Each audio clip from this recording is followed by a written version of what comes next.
In 2010, Sara publicly came out and introduced an entirely new chapter of her career. Inspired by the honest conversations she heard in mothers' groups after the birth of her daughter, she pitched an idea to CBS. She believed women's everyday conversations were funny, emotional, and authentic in ways television rarely captured. That idea became the talk.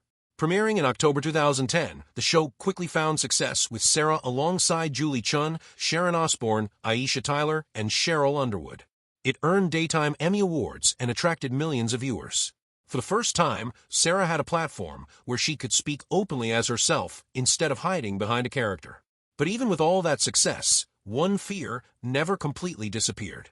In 2013, Sara used the talk to reveal the story of her relationship with Johnny Galecki and the years she spent struggling with her identity. Johnny sat nearby as she shared one of the most personal moments of her life. Even then, after building a successful television empire and winning industry recognition, she admitted she still worried that talking openly about being gay could hurt her career. That lingering fear revealed just how deeply those early years had affected her. Yet an even greater challenge was waiting around the corner, and it threatened everything she had worked to rebuild. In 2018, Roseanne returned to television with Sara serving as both star and executive producer. She played a major role in bringing the original cast back together, and the revival became the highest-rated broadcast show of the season. It looked like another incredible victory. Then everything collapsed almost instantly. Roseanne Barr posted a racist tweet targeting former White House advisor Valerie Jarrett. The backlash was immediate, and ABC canceled the show within hours. Sara released a statement condemning the remarks and supporting the network's decision. But the consequences did not end there. Roseanne Barr publicly blamed Sara for the show's downfall, accusing her of betrayal and claiming she had destroyed both the series and her life. It was a painful accusation coming from someone who had helped launch Sara's career decades earlier. Instead of walking away, Sara proposed a bold solution. She suggested continuing the story without Roseanne Barr by creating a new series centered on the remaining family members. ABC agreed, and The Connors premiered later that year. In the opening episode, Roseanne's character died from an accidental opioid overdose. Sara now led the series while also producing it. The show ran successfully for 7 seasons through 2025. Yet behind the scenes, her personal life was beginning to unravel once again. After ending her relationship with Allison Adler, Sara found love with singer-songwriter Linda Perry of Four Non-Blondes. Linda proposed in a creative way using a series of t-shirts, and the couple married in 2014. Their son, Rhodes Emilio Gilbert Perry, was born in 2015. Together, they even released a children's album called Dear Sounds. From the outside, everything appeared stable. But appearances can be misleading. By 2019, the marriage had ended. Sara filed for legal separation, and although the divorce took years to finalize, both parents committed themselves to peacefully co-parenting their son alongside Sara's older children. What makes 2019 especially remarkable is how many major changes hit Sara at the same time. Within months, she left the talk after nearly a decade. Her marriage broke down.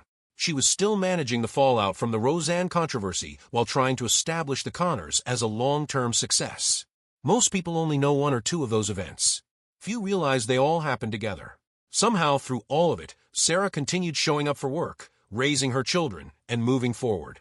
But what did carrying that weight actually cost her?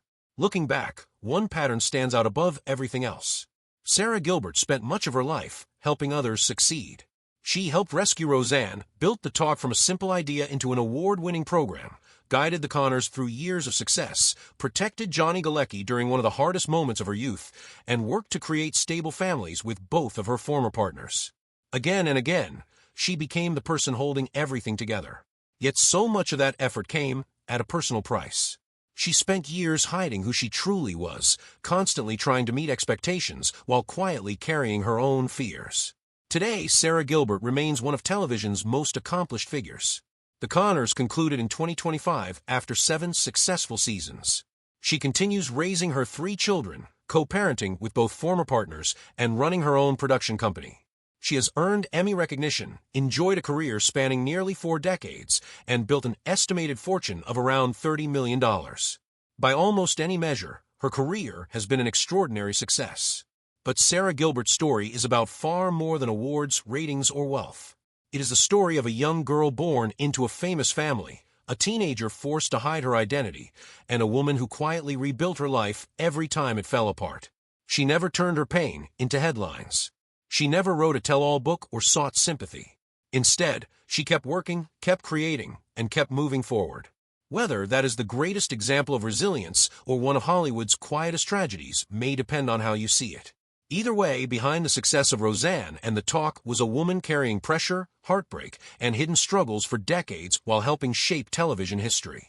If her story changed the way you see her, share your thoughts in the comments, and don't forget to like the video and subscribe for more untold Hollywood stories.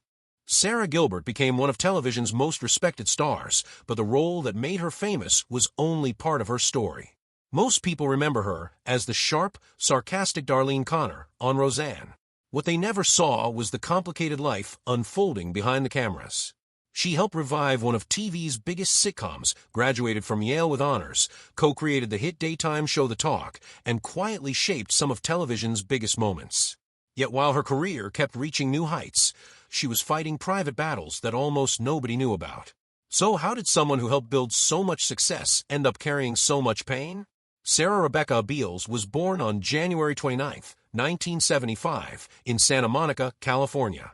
From the moment she arrived, Hollywood was already part of her life. Her grandfather, Harry Crane, helped create The Honeymooners, one of television's most influential sitcoms. Her mother, Barbara, worked as a producer and talent manager. But the greatest pressure came from even closer to home. Her older adopted sister, Melissa Gilbert, was already a household name thanks to Little House on the Prairie. Her brother, Jonathan Gilbert, also appeared on the series. At just 6 years old, Sarah watched Melissa receive a star on the Hollywood Walk of Fame and immediately told her mother she wanted to become an actress too. It seemed like a simple childhood dream. In reality, it became the beginning of a lifelong struggle to live up to impossible expectations. But that was only the beginning. Sarah started with television commercials before landing small acting roles. Then, in 1984, she made a decision that symbolized how deeply she had embraced her family's legacy. She dropped her birth surname, Beals, and adopted the name Gilbert. She was only 9 years old, but she had already tied her identity to one of Hollywood's best-known families. A few years later, another opportunity arrived that would change her life forever. Could anyone have imagined how much that single audition would shape the rest of her future? At 13, Sarah auditioned for a new ABC sitcom called Roseanne. She won the role of Darlene Connor, the witty, creative middle child in a working-class Illinois family. When the show premiered in 1988, it quickly became one of the biggest hits on American television. Viewers loved Darlene's intelligence, sarcasm, and independence. But what made the performance unforgettable was something audiences never realized. Much of Darlene's emotional struggle reflected Sarah's real life. The insecurity, the confusion, the quiet sadness. It wasn't simply acting. She was pouring pieces of herself into every scene without fully understanding why. And the secret she carried was growing heavier every year. While millions watched her every week, Sarah was privately beginning to realize she was gay. During the late 1980s and early 1990s, Hollywood was not an easy place to be open about your sexuality. The fear of losing opportunities was very real.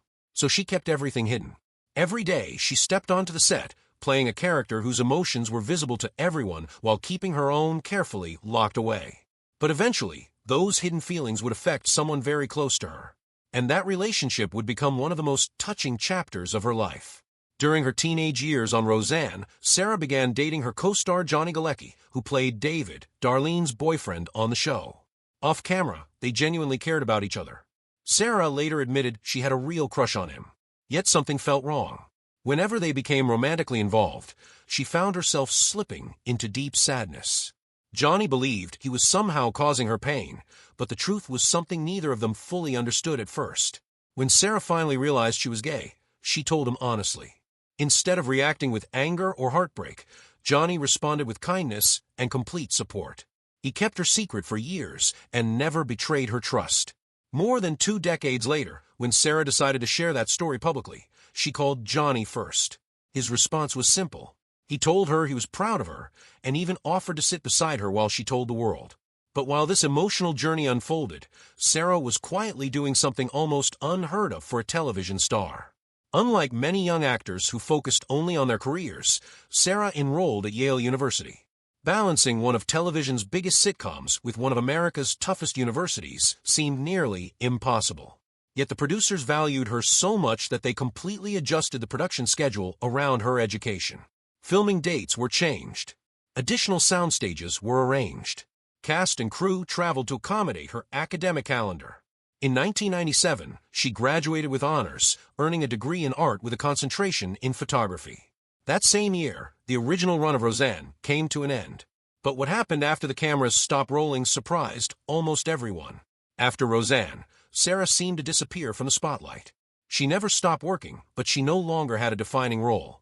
She appeared in films like Poison Ivy, Riding in Cars with Boys, High Fidelity, and Light It Up. She also made memorable appearances on shows including ER, 24, Will and Grace, and The Big Bang Theory, where she reunited with Johnny Galecki as scientist Leslie Winkle. Still, none of those projects reached the cultural impact of Roseanne. For someone as talented and driven as Sara, that quiet period could not have been easy. Yet away from the cameras, another important part of her life was taking shape. Sara built a long-term relationship with television producer Allison Adler. Together they welcomed 2 children, son Levi Hank in 2004 and daughter Sawyer Jane in 2007. For years they raised their family almost entirely outside the public eye. Despite living in Hollywood, Sara kept her private life remarkably private. She remained silent about her sexuality until 2010, protecting both herself and her family from constant public attention. But when that year arrived, everything changed almost overnight, and her next move would reshape daytime television.